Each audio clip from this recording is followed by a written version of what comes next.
Bonsoir Patricia. Nous allons évoquer ensemble deux aspects importants en été, la qualité de l'air et la qualité des eaux de baignade.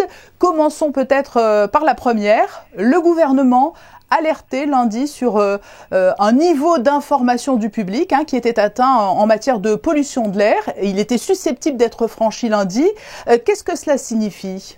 Alors déjà, nous avons un réseau de mesures de tous les polluants atmosphériques qualité de l'air.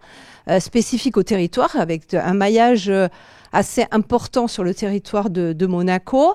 Lorsqu'il y a des dépassements, des seuils qui sont définis par l'OMS ou par notre réglementation maintenant monégasque également, et qui sont calés sur des seuils européens ou OMS, évidemment, le gouvernement informe la population. Mais Valérie, ce ne sont pas des seuils alarmant, ce sont des seuils d'information. Il faut rester mesuré. Voilà. Oui, tout à fait. Et vous avez raison. Il y a différents types de seuils et on peut monter, comme toujours, de façon graduée.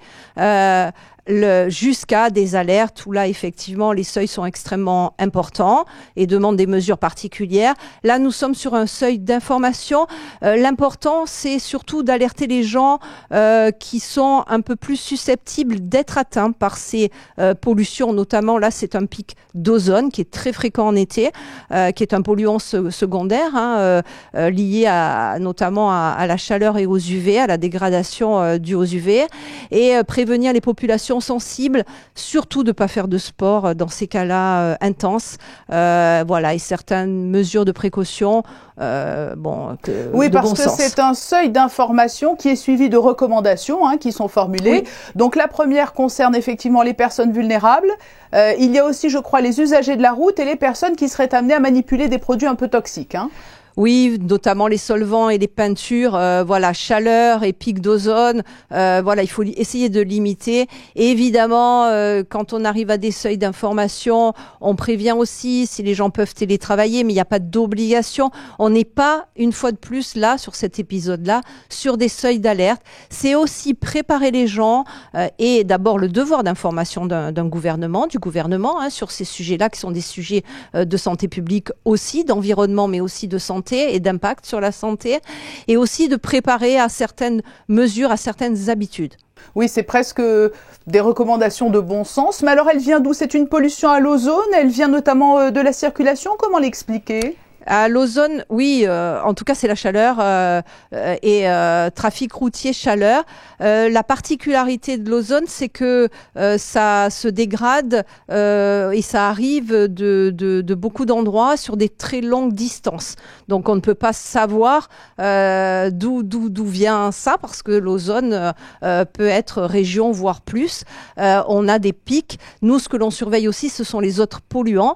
Alors pour l'instant, les autres polluants, particules fines, SO2, NO2, on a toute une batterie de concentration que l'on mesure en temps réel et en tout cas à minima quotidiennement. Et effectivement, pour l'instant, les autres polluants ne sont pas du tout, n'ont pas atteint des seuils d'information. Donc c'est vraiment lié à l'ozone.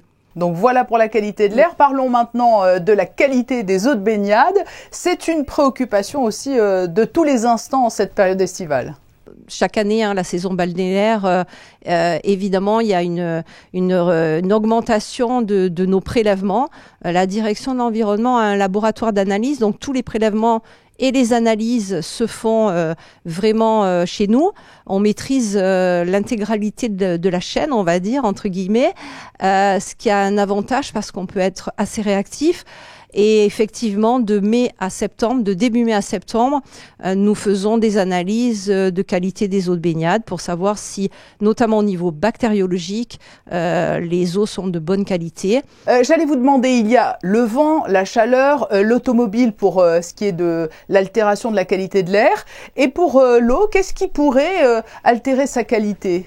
Alors généralement, les eaux de baignade, en tout cas sur la partie bactériologique, qui est le principal problème qui peut se poser avec des impacts sur la santé des baigneurs, vient d'eau de rivières ou de bassins versants qui n'ont pas été traités et qui se déversent à cet endroit-là et qui souvent balayent des pollutions sur tout l'ensemble du trajet. Ça, c'est la première chose. Ça peut être des rejets non contrôlés contrôlée d'eau usée. Ça, c'est le deuxième cas. Ça peut être des rejets de bateaux, mais là, il faut être prêt. Normalement, il ne devrait pas y en avoir. À Monaco, dans nos cas, on n'a pas de rejet incontrôlé puisque tout est traité par l'usine de traitement des eaux résiduaires. Donc, c'est l'avantage, c'est-à-dire qu'il n'y a pas d'eau usée qui arrive en mer sans traitement. Et pour l'heure, donc, tous les feux sont au vert. Hein. On se veut rassurant. Oui, tous les feux, vous pouvez vous baigner agréablement et en ce moment, je crois que tout le monde en a besoin avec la chaleur, donc bonne baignade. Merci Valérie Davenet d'avoir répondu à toutes ces questions et de nous avoir apporté votre éclairage sur la qualité de l'air et la qualité de l'eau de baignade. Merci beaucoup, bonne soirée, au revoir.